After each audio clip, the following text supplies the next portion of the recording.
So hey guys, this is Vaibhav, a first year MBBS student at VMMC and Safdarjung hospital Delhi.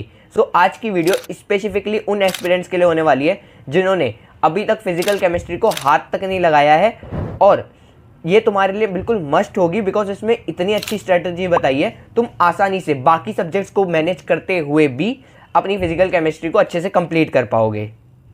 और अगर तुमने थोड़ा बहुत पढ़ा भी है तो भी तुम देख सकते हो, ताकि तुम्हें पता चल जाए कि आगे अब क्या तुम्हारी स्ट्रेटजी रहनी चाहिए। ठीक है, तो इसी के साथ शुरू करते हैं इस वीडियो को। Let's begin. फेज 1 में तुम्हें ये चैप्टर्स पढ़ने हैं जो अभी आ रहे हैं स्क्रीन पर। सब फेज 2 में तुम्हें ये चैप्टर्स पढ़ने हैं, और सब फेज 3 में तुम्हें ये चैप्टर्स पढ़ने हैं। अब इनको इस तरह से डिज़ाइन किया गया है कि सब फेज 1 में जो भी बेसिक वाले जो टॉपिक्स हैं, जो सभी चैप्टर्स के कोर कंसेप्ट्स बनाते हैं, उनको तुम पहले कवर कर लो। सब फेज 2 में तुम्हें वो करने हैं जो टॉपिक्स थोड़े से टफ माने जाते हैं, थोड़े से हार्ड माने जाते हैं, बिकॉज उनको थोड़ा सा समझना थोड़ा सा मुश्किल पड़ता है। और सब फेज 3 में तुम्हारे बिल्कुल ईजी वाले टॉपिक्स होने वाले हैं, उसमें अधिकतर इस तरह के टॉपिक है जो तुम्हें थोड़ा रट्टा मारने पड़ेंगे।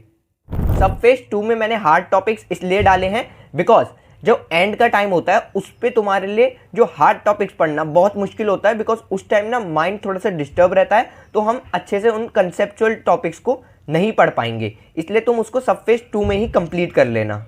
अब इन्हें कंप्लीट करना कैसे है, तो तुम क्या करो, तुम या तो वन शॉट देख लो या फिर कोई क्रैश कोर्स ज्वाइन कर लो, और तुम्हें बेसिकली जो भी ये 20 दिन दिए हुए हैं उनमें जो ये 4 चैप्टर्स है उनको कंप्लीट करना है। अब तुम चाहे किसी भी रिसोर्स से पढ़ सकते हो, बस एक रिसोर्स पे स्टिक करना, बार बार जो भी अपने वीडियोस या जो लेक्चर्स के रिसोर्स हैं उसको बदलना मत। शॉर्ट नोट्स तुम्हें साथ के साथ बनाते हुए चलने हैं, उसमें फॉर्मूलाज जरूर इंक्लूड करना, और जो भी तुम्हें इंपॉर्टेंट चीज़ लगे कि ये पूछी जा सकती है, PYQs में आई हुई है, उसको जरूर इंक्लूड कर लेना। क्वेश्चन प्रैक्टिस की अगर बात करें तो NCERT बेस्ड क्वेश्चन प्रैक्टिस होनी चाहिए। सबसे पहले तुम्हें PYQs को सॉल्व करना है, उसके बाद कोई भी NCERT बेस्ड क्वेश्चन बैंक तुम सॉल्व कर सकते हो। अगर मॉड्यूल्स में भी अगर NCERT बेस्ड क्वेश्चंस हो तो डेफिनेटली उनको भी सॉल्व कर सकते हो। NCERT की बात करें तो एक बार जरूर पढ़ लेना, जब तुम अपना चैप्टर पढ़ रहे हो उसी टाइम साथ के साथ NCERT पढ़ लो, और उसमें जो भी तुम्हें इंपॉर्टेंट लगता है उसको हाईलाइट कर दो। जो नोट्स में हो उसको हाईलाइट करने की ज़रूरत नहीं है। एग्जाम्पल्स तुम्हें सॉल्व करने हैं, बाकी एग्जाम्पलर सॉल्व कर सकते हो, लेकिन जो बैक एक्सरसाइज है उनको सॉल्व मत करना, कोई ज़रूरत नहीं है उसकी। फेज 2 होगा रिवीजन फेज। अब इसमें क्या होगा, इसमें तुम्हें अपने जो भी 8 चैप्टर्स तुमने पढ़े उनको रिवीजन करना है। अब कैसे रिवाइज करना है, तो तुम PYQ सॉल्व करोगे, जो तुमने क्वेश्चंस पहली बारी में गलत किए थे उनको सॉल्व कर रहे होगे, अपने शॉर्ट नोट्स को बार बार रिवाइज कर रहे होगे।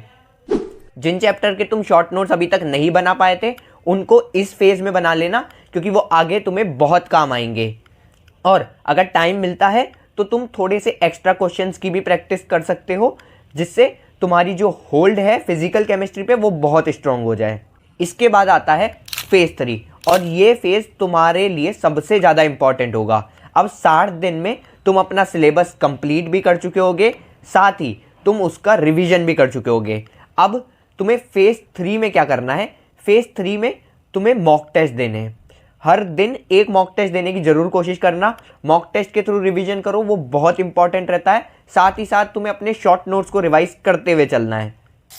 इसी फेज में तुमने जो NCERT की जो लाइंस थी जिनको तुमने हाईलाइट करके छोड़ दिया था उनको रिवाइज करना है, ताकि वो एग्जाम तक तुम्हारे दिमाग में रिटेन रहें।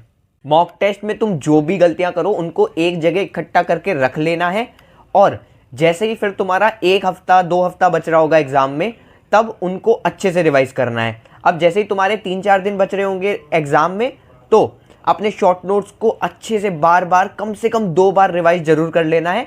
जब तुम इतनी बार रिवीजन कर चुके होगे तो वैसे ही 10-15 मिनट में तुम किसी भी एक चैप्टर को रिवाइज कर पा रहे होगे।